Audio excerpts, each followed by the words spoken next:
Sometimes it's fun to go back and look at our early drawings, sketchbooks or artworks, even looking at photographs of early works. I want to take this time machine and travel back and see what I was up to during my teenage years. What was my mindset behind all these images that I created in these sketchbooks? When we are teenagers, we are trying to find our identity. I was an immigrant and I was so many things that any kid has with its own self to carry around. At that time I was creating these drawings, I was never planning. It's a very impulsive way of drawing, of making art, marking a certain aspect, a certain energy that I'm living at that moment. The amount of jumping back and forth and exploration of different styles and different approaches is so limited. I can see myself trying to look for knowledge and trying to look for skills. I wanted to represent what I was feeling in a better way. That led me to jump to so many pages in search for these aspects of art. The sketchbook can also become the tool, not only to receive the image on its page, but also to be folded, manipulated. I can get a page and cut it and try different compositions by moving the loose page. Drawings are a way to expose things, and these drawings expose what I was surrounded by. It's important where we put ourselves into, because that surrounding is gonna be the nutrition and the reference we're gonna have to deal with to do our art. I was an immigrant, I was all over the place, and you can see that reflected in my sketchbook as well. Here I have my living room, and that was the first house I lived in America. A weird clock made of this black mirror reflecting on a table that was also a mirror. All these things for me look futuristic, so I enjoy them and I look for patterns and try to express that visually. I see the plant, which is the only natural part of the dining room, kind of overwhelmed by all the reflections on the material, man-made, surrounding it.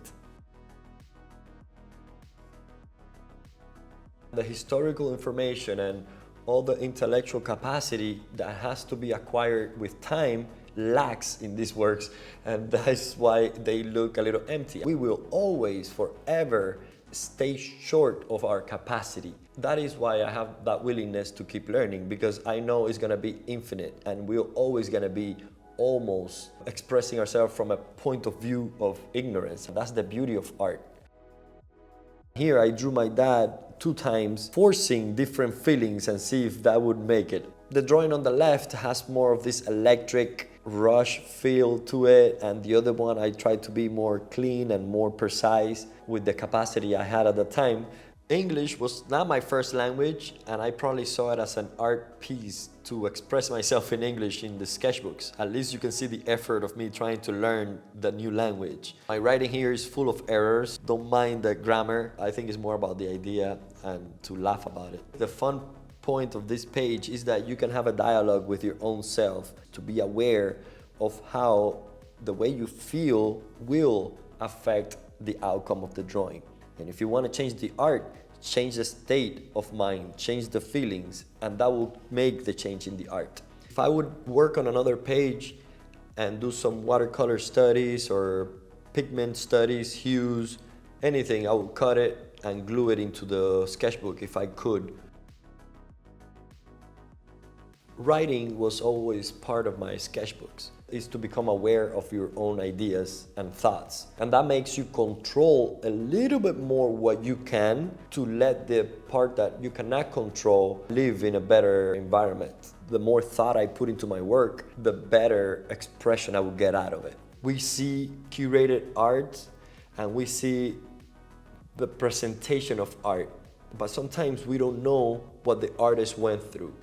And I'm sharing this to open up a window, maybe a not so popular window, that goes into this room of exploration and failures and fun moments. In time, you develop into an expressive form. You become a form developer, finding material, melt it, put it together, change it up, and bring about this alchemy of expression of feeling. Before we get to do that, we have to enjoy all the path, all the steps.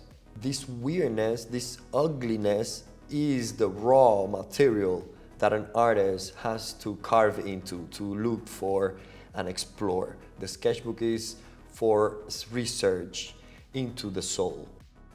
These sketchbooks would be a type of journal. It wouldn't be an assignment for me to go and work on my sketchbooks. I would only go to them when I really needed to explore something. Just like the house is built of material, but what we use is actually the empty space inside the walls, in between the rooms. Just like that, the sketchbook is this material that we have this area to work on. But between those pages, there is that air where all the mystery happens in the mind. To see life and the material to offer something different, to bring out a new form that hasn't been brought before.